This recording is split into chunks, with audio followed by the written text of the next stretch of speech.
আসসালামু আলাইকুম। আশা করি সবাই ভালো আছেন।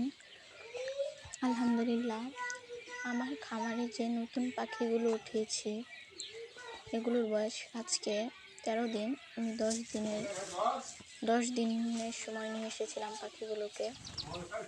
পাখিগুলো আলহামদুলিল্লাহ সুস্থ আছে।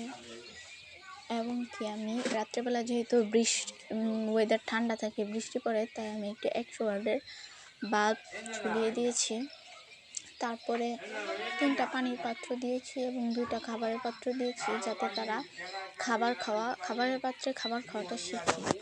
এমনকি 2টা ট্রের মধ্যেও খাবার দিয়েছি। বেশিরভাগ পাখি ট্রের খাবারগুলোই খায়, দেখতে পাচ্ছেন পাখিগুলো কত চঞ্চল। ধরতে গেছিলাম, ওরাল দিছে। আলহামদুলিল্লাহ, সাদা পাখিগুলোকে একটু বেশি সুন্দর লাগে। এই যে খাবারের পাত্রের মধ্যে একটা পাখি কিন্তু ঢুকে গেছে। এখানে সম্ভবত বেশিরভাগ পাখি মেয়ে হবে, দেখে মনে হচ্ছে, এখনো বলা যাবে না। এই 25-26 দিন হলে মোটামুটি বলা যাবে যে এটা পুরুষ, এটা মহিলা। সঠিকভাবে করা যাবে। খাবারের পাত্র থেকে পাখিটাকে বের করে দিলাম। আর অবশ্যই পরিষ্কার পরিচ্ছন্ন রাখতে হবে খামারকে। সাদা পাখি, আমি জানি না সাদা পাখি আসলে পুরুষ এবং মহিলা। সাদা পাখি আমি চিনি না। আপনারা যদি কেউ চিনে থাকেন তাহলে অবশ্যই জানাবেন কোনটা পুরুষ এবং কোনটা মহিলা হয়। আর পাখিকে আনার পর প্রথমে আমি লাইসোভিট দিয়েছিলাম। রেনাটো কোম্পানির 85 টাকা দিয়ে এনেছিলাম। এটি পাখির রোগ প্রতিরোধ ক্ষমতা বৃদ্ধি করে এবং খাওয়ার প্রতি আগ্রহী করে। আর পরে দুপুরে দিয়েছিলাম রেনামাইসিন। এটি ঠান্ডার কাজ করে, যদি ঠান্ডা থেকে থাকে কিংবা জ্বর।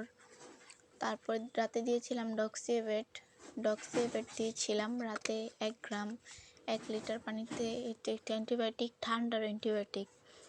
যদি পাখিগুলোর ঠান্ডা লেগে থাকে, তাই আমি দুপুরবেলা, যেহেতু অনেক দূর থেকে জার্নি করে আসছে, তাই দুপুরবেলা আমি রেনামাইসিন দিয়েছি। শরীরে ব্যথা কিংবা জ্বর অনুভব হলে সেটি ভালো হয়ে যাবে। এবং রাতে দিয়েছি ডক্সিভেট, ঠান্ডার ওষুধ। যদি ঠান্ডা থেকে থাকে তাহলে ভালো হয়ে যাবে।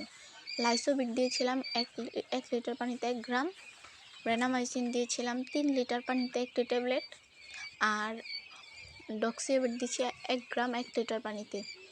আর এখন যে পাখিগুলো দেখতে পাচ্ছেন, এগুলো হচ্ছে 10 দিন বয়সে। ভিডিও করে রেখেছিলাম 10 দিন বয়সে। মাশাআল্লাহ, দেখেন মাত্র 13 দিন বয়সে আমার পাখিগুলো কত বড় হয়ে গেছে।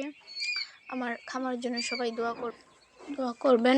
আর আমার ভিডিওটি ভালো লাগলে অবশ্যই আমার চ্যানেলটি সাবস্ক্রাইব করবেন।